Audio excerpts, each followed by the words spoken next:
temps de venir partager quelques minutes pour connaître un peu le visage des gens sans visage.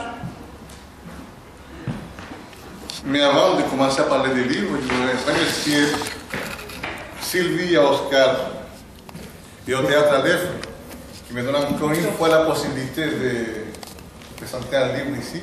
C'est la deuxième fois que je présente un livre sur le Théâtre Aleph. Un livre dans lequel je me sens conseillé chez moi. Il me Je permet. connais. Il me permet. Non, parce que Ivan toujours se souvient pas qu'il a formé partie du Théâtre Aleph. Alors quand il dit je me sens chez moi, il me semble que... Pero ¿por qué te caches? ¿Te da honte de haber été au Théâtre Aleph?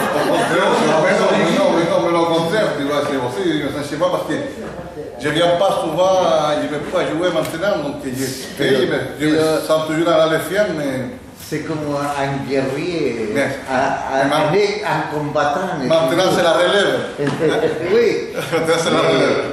Mais je suis là encore, c'est la pas de relève. Voilà. Et donc, on dit, quand on publie un livre, et on dit, c'est un livre publié par Juan Pérez, combien de fois on oublie que derrière l'écrivain ou l'auteur, il y a une équipe ou des gens qui sont aidés à que le livre voit les jours. Et c'est pour ça justement qu'aujourd'hui, je sais que j'avais aussi une équipe derrière moi, une équipe de choc, qualité.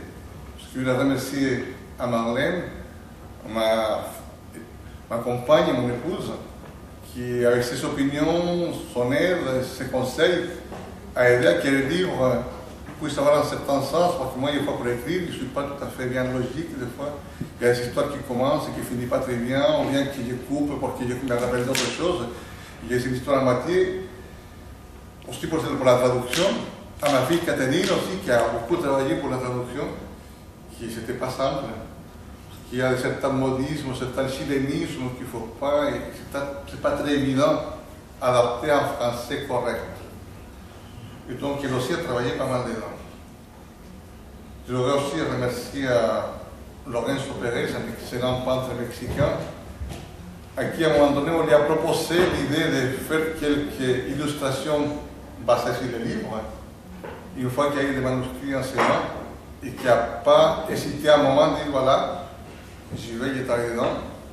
Vous avez pu apprécier les illustrations qui sont en bas. C'est à lui aussi qu'appartient l'illustration de la couverture du livre. Et finalement aussi, je remercie à Héctor Hernández Rubilar, un excellent peintre sicilien, ami de longue date, qui a eu l'idée de faire un petit montage vidéo sur les hommes qui travaillent dans le milieu du bâtiment. Donc, on s'est promené un petit peu dans les échafaudages pour voir les gens comme ils sont, qu'on partage un petit peu son temps. Et c'est avec ça qu'aujourd'hui, je voudrais commencer pour montrer cette toute petite vidéo qui va durer 7 ou 8 minutes pour vous introduire un tout petit peu dans le monde des gens sans visage. Tu es parti?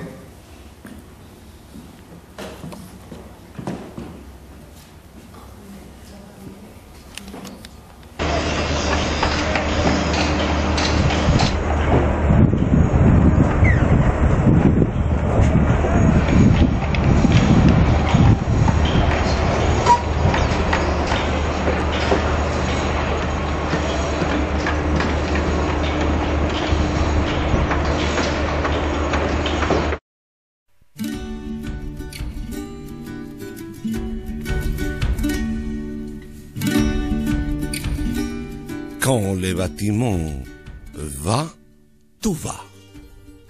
C'est un dicton très connu dans tous les milieux et à tous les niveaux, parce que quand on construit, il y a du travail pour une quantité insoupçonnée d'activités qui d'une forme ou d'une autre sont en relation avec les professions de ces secteurs.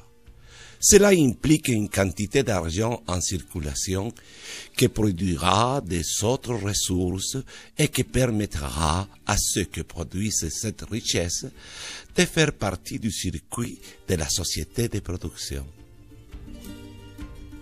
Mais le fait que la construction se porte bien ne signifie pas nécessairement que les acteurs principaux de la création de cette production et de cette richesse Les ouvriers obtiennent des bénéfices ou des avantages plus importants. Dans ces microcosmes des hommes rudes, habitués par la nécessité à faire face aux intempéries, milieu dans lequel la fatigue n'a pas d'espace, parce que les fantasmes du licenciement pour ne pas être économiquement rentable est toujours présent, les conditions de travail ne sont pas toujours respectées selon les normes et les réglementations en vigueur.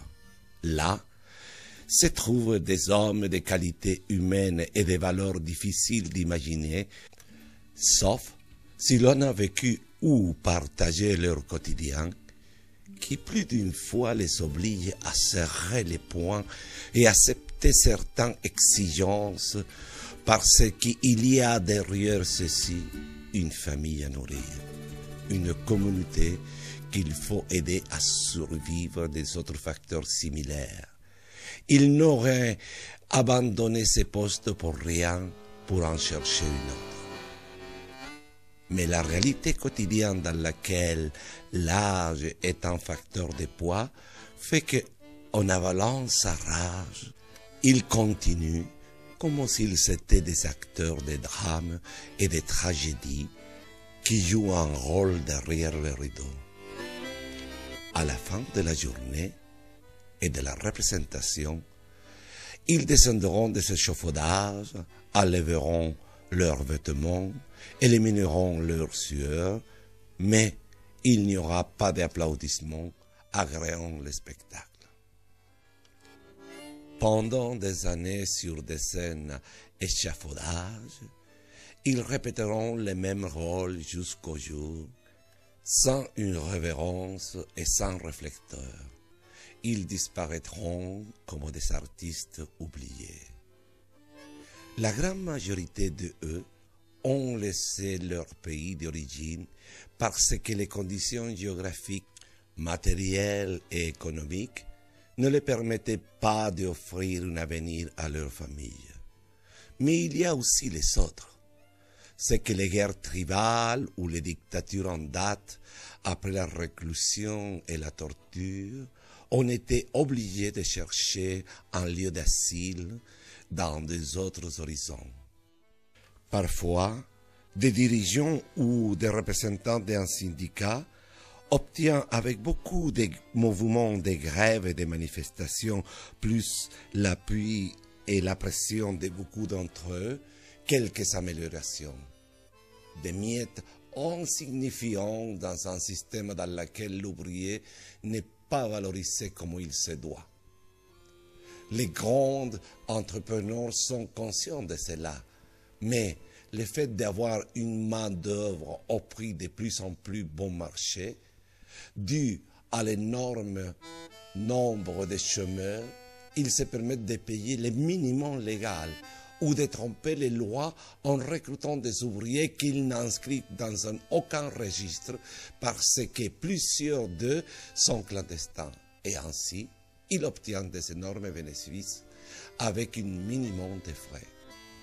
Ce sont les esclaves modernes, qui en apparence ne portent pas de chaînes, mais dont la possibilité d'être renvoyés de retour à leur pays d'origine les fait baisser la tête et accepter les humiliations que seulement ces frères d'infortune connaissent.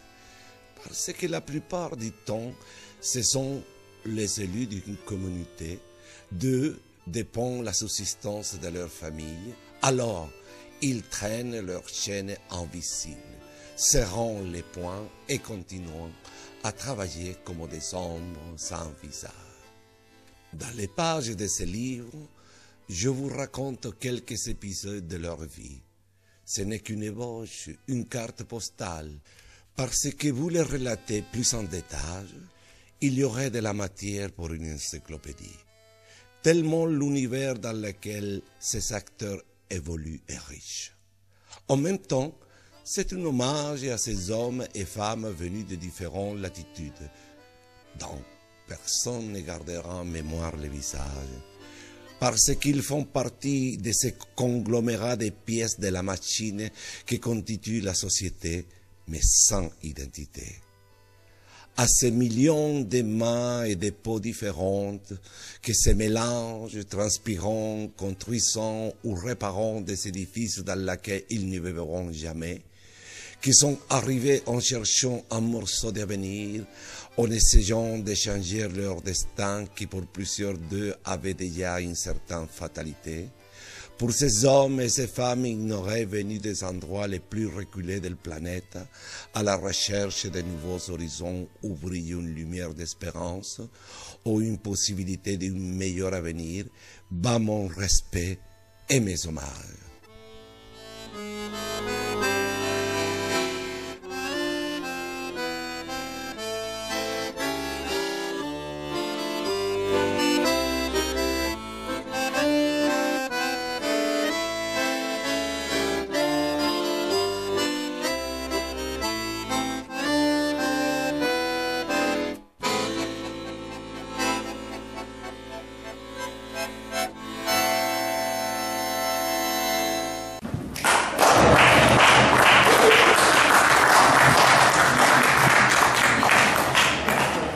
Maintenant, je vais commencer à raconter un petit peu qu'est-ce que c'est le livre. Pour certains, peut-être, c'est un roman. Mais je ne pense pas que ce soit un roman. Même si dans la page numéro 3, c'est marqué un gros caractère, roman. Je ne pense pas. Je pense plutôt qu'ils sont des tranches de vie, des individus qui ont une force complètement, que ce n'est pas eux qui sont décidés, qui ont été obligés à venir ici en France.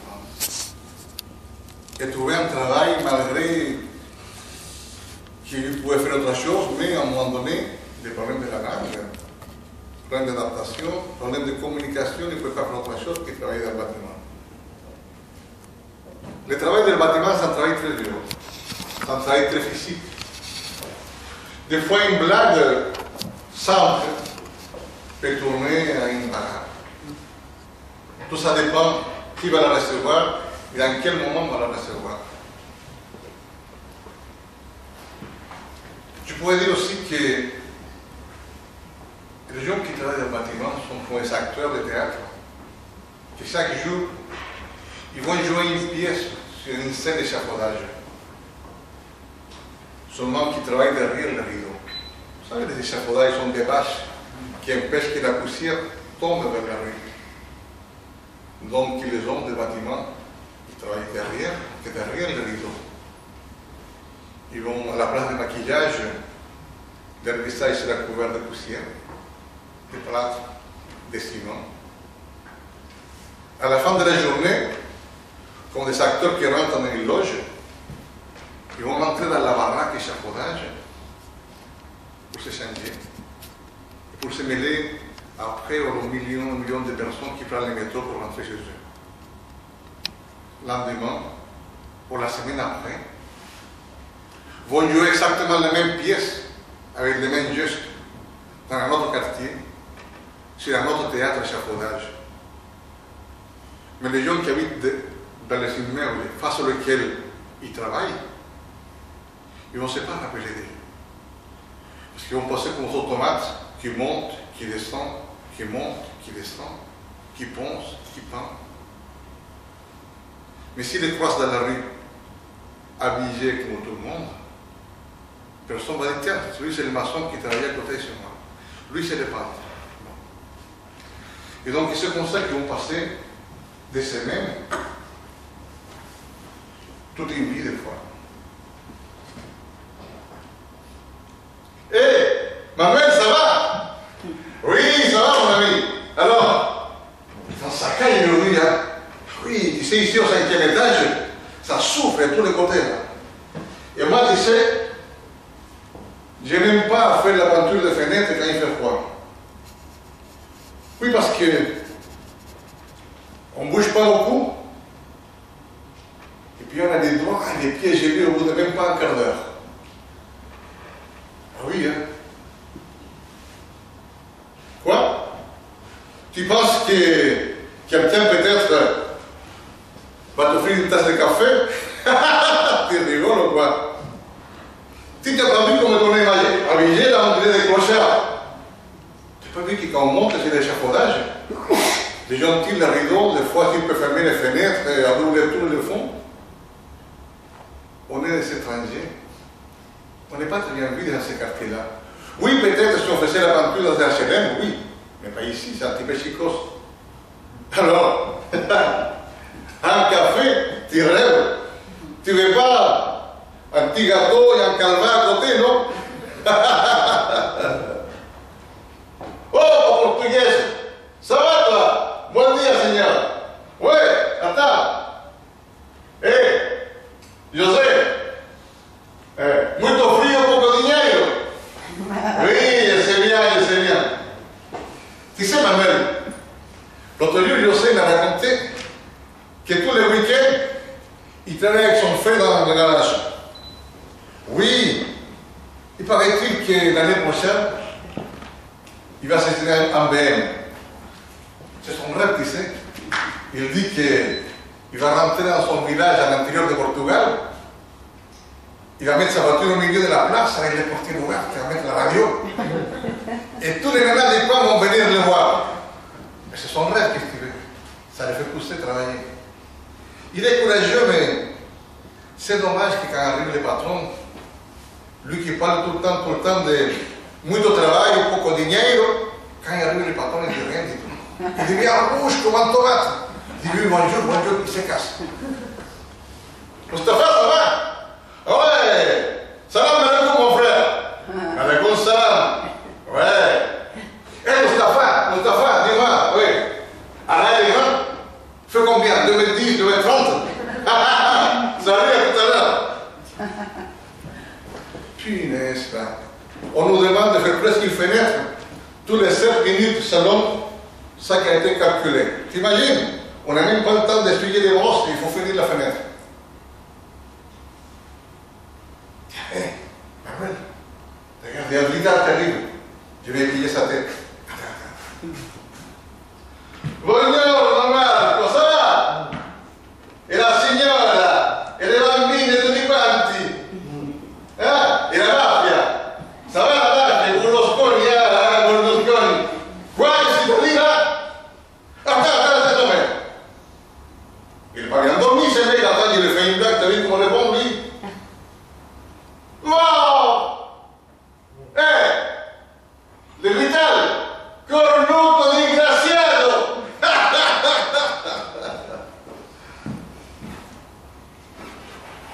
Oui, chef. Qu'est-ce qu'il y a? Que je monte en terrasse pour voir si Sissoko a fini le garde-corps? Oui? Il faut qu'il dise que la porte, il faut qu'elle la fasse la même couleur. Oui, la porte de l'ascenseur. Ok, j'arrive. Attends, Manu, j'arrive. Sissoko! Putain, est-ce qu'il est lui? Sissoko! Qu'est-ce que tu fais là? Ah, tu regardais les enfants de l'école d'à côté? Oui, parce que ça ressemble au tien, tu dis? Oui, mais tu sais, tous les enfants se ressemblent. Ah, il y a 2 qui se ressemblent beaucoup, les tiens. Mais tu les vois tous les jours, tes enfants. Ah non, tu ne les vois pas. Et pourquoi? Ça fait presque 2 ans que tu ne les as pas vus. Merde. Et pourquoi? Ah, ils sont encore à Mali. Ils sont à Mali avec sa maman et ses tantes. Mais tu peux les ramener ici. Ah, tu ne peux pas encore. Ça fait pas longtemps que tu as eu tes papiers. Ah oui, je comprends. Oui. Tu envoies la moitié de ton salaire, et déjà c'est pas beaucoup. Au problème, pour aider ta famille, et toute les tantes, les oncles, parce que ta famille est grande. Et tu dors où maintenant? Dans un foyer des Africains. Vous êtes 6 dans la même chambre. Oh merde, oui. Bon, écoute, courage. Mais je vais te dire une chose, tu sais. Pour le moment, essaye de faire ton travail le mieux possible. Parce que si jamais c'est le chef qui monte à la place de moi, il te voit qu'il est en train de regarder l'école à la place de travailler, c'est le chef un petit peu con de fois. peux te moucharder avec les patrons. Donc tu fais ça tranquillement, mais tu travailles tout le temps. Même si tu regardes, tu travailles. Ok? Salut, c'est Soko. Ah! Le chef aussi a dit qu'il faut faire la porte de l'ascenseur. Tu sais la porte métallique là, à côté de l'ascenseur? Oui, parce que c'est là quand tu rouilles, donc tu peux faire la même chose avec. Oui, oui. Ok, salut. Putain, il fait froid à la terrasse là. Manu, tu sais, nous ici, on a froid, mais là-haut, oh là là, c'est Soko. Il s'écaille, les miches, oh là là là là là là. Tu sais, le pauvre, il m'a raconté une histoire qui est pas drôle. Hein? Eh oui, eh oui, eh oui, eh oui, eh oui. Attends. Il est par l'anté-midi, là. Oula! On va se laver les mains. Et on va casser la croûte, mon gars. Oui. Regardez. Qu'est-ce qui passe, mon gars? Tiens, viens, voir. Tiens, il y a Mohamed qui passe cette affaire. Qu'est-ce qui lui arrive, lui, il est pas comme midi? Il est habillé, il se casse. Viens, on descend. On va voir qu'est-ce qui passe là. Alors, les gars, qu'est-ce qui passe? Qu'est-ce qu'il arrive à Mohamed? Quoi? Il a reçu un coup de fil de sa femme. Qu'est-ce qu'il arrive? Son fils, il a été égorgé en Algérie. Merde. Oui, je sais. Ça fait 10 jours que c'est lui-même qui avait envoyé son fils en vacances. Oui, parce qu'il avait réussi son bac. Il était fier de son fils, oui. Il nous disait, tu sais, mon fils il ne sera pas prendre un bâtiment comme son père. Il aura un très bon métier. C'était sa fierté.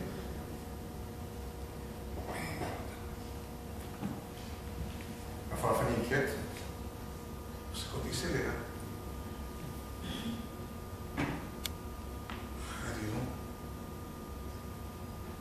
Il disait, je vais faire quelque chose de bien, je vais envoyer chez son oncle. C'est son oncle aussi, se sont fait égorger. Presque toute la famille. Quoi? Les militaires, les intéristes, on s'en fout. C'est son fils qui s'est fait égorger.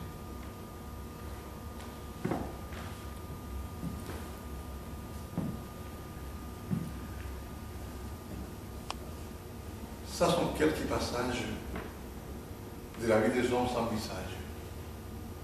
Dans le livre, j'étais aussi un homme sans visage pendant, je raconte un petit peu, pendant presque 25 ans. Donc j'ai eu la chance de connaître des gens de tous les coins du monde qui viennent tous, des 4 coins du monde différents.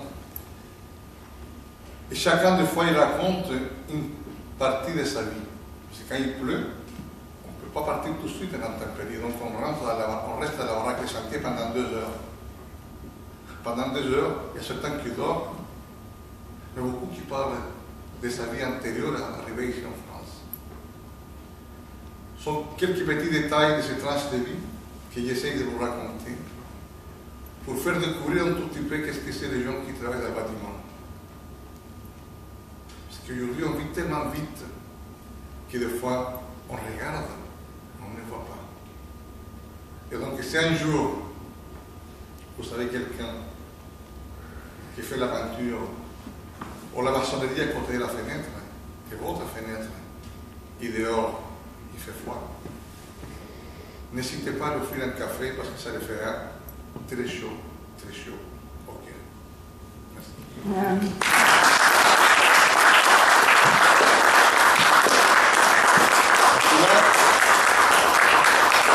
Je vous invite à descendre, à parler un petit peu en bas. Si vous voulez poser des questions ici ou en bas, je suis ouvert à des questions. Ceux qui souhaitent aussi acheter les illustrations qu'a fait mon ami Lorenzo Pérez, vous pouvez le faire, vous pouvez aller directement avec lui. Maintenant, je vous invite donc à partager quelques minutes en bas, boire une bière, manger une empanada avec plaisir.